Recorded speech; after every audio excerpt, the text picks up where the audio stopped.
In about 90% of the cerebral cortex, you would find 6 layers of cells, and these layers are called lamina. The cell density in each of the 6 lamina varies across the brain, and this is the basis for dividing the cerebral cortex into Brodmann's areas. Lamina 1 contains axons but few cell bodies. Lamina 2 and 3 contain neurons that project to other cortical areas. Lamina 4 contains neurons that receive most incoming signals from other parts of the nervous system. And lamina 5 and 6 contain neurons that project to areas outside of the cortex, such as the thalamus and spinal cord.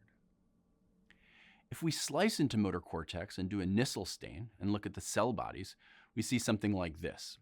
And it's interesting to compare what we see here to what we saw in the primary visual cortex. There's a number of differences that we can see immediately. First, though, ignore the fact that it sort of looks like there's fewer cells here. That's not real. We probably just have a weaker stain here in motor cortex. But first of all, you'll notice that there's a number missing here. It goes 1, 2, 3, and then 5. But what about 4? Well, it turns out that you really don't see a distinct layer 4 like we do in sensory cortices. Recall that layer 4 is the layer that gets sensory input from the thalamus.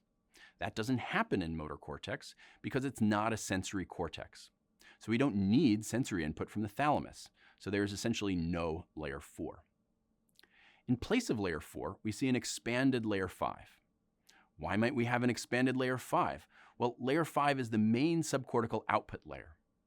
Layer 6 is also an output layer, sending output to the thalamus, but layer 5 sends output everywhere, including the basal ganglia, to the brainstem, to the spinal cord, and this is where our corticospinal neurons live as well. Because motor cortex needs to send so much output to subcortical brain structures, layer 5 is big. Now, if we zoom in on layer 5, we see these ginormous cells here. There are regular cells here, and then there are these cells that are seemingly 8 times bigger. They're called Bet cells. As far as I know, these cells have only been observed in primates. They're smaller in number. I think they're about 5% of our corticospinal neurons. But they're pretty interesting. They're huge, and we don't actually know exactly what they're for. In introductory classes, you learned about the neocortical lamina, but neuroscience is an interdisciplinary field, so there are many words for this term. The neocortical lamina are often referred to simply as layers. So for example, you may see the neocortex defined as the 6-layered region of the cerebral cortex. When comparing and contrasting the lamina in 2 different regions of the neocortex, you may hear the term cytoarchitecture, which is the study of cellular organization, and histology, which is the general study of microscopic biological structures. Detailed knowledge of the neocortical lamina has played and continues to play an important role in the study of neuroanatomy. For example, did you know that many years before regions of the cerebral cortex were named according to function, they were named according to structure of the neocortical lamina? In the early 1900s, Corbini and Brodmann looked at areas of the brain under a microscope and found 6 layers of cells in the cerebral cortex. The thickness of each lamina varied from region to region, and these differences were used to define the 52 Brodmann's areas that are still used to this day when labeling parts of the brain. Recall that the connectivity patterns of the cells in each lamina are distinct.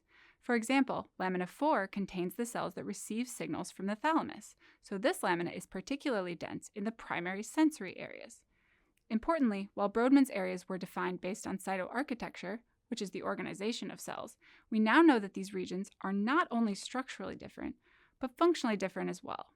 For example, Brodmann's area 17, which is defined according to the density of cells in each lamina, is also known as the primary visual cortex when defined according to function. So now that you've had a bit of review on the neocortical lamina, let's see if you can follow along with this example where I'll compare and contrast the neocortical lamina in a primary sensory area with the neocortical lamina in a primary motor area. What I've illustrated here are the 6 lamina of cells, and what we would find if you were to stain the cell bodies is that in each one of these lamina, you would find a collection of cells. The density of the cells in each lamina will vary across regions of the cortex.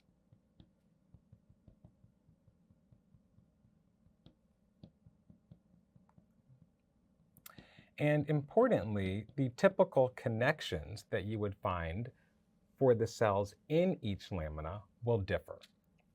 So for example, if we were looking at the neurons in lamina 2 and 3, this is where you would find the pyramidal cells that project to other parts of the cortex.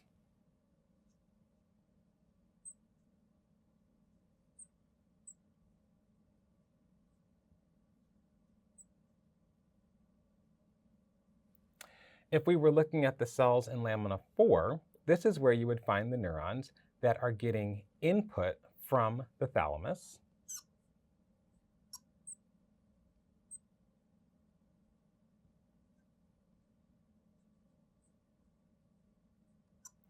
And if you were to look at the neurons in lamina 5 and 6, this is where you would find the subcortical projections to structures like, for example, the brainstem or the spinal cord.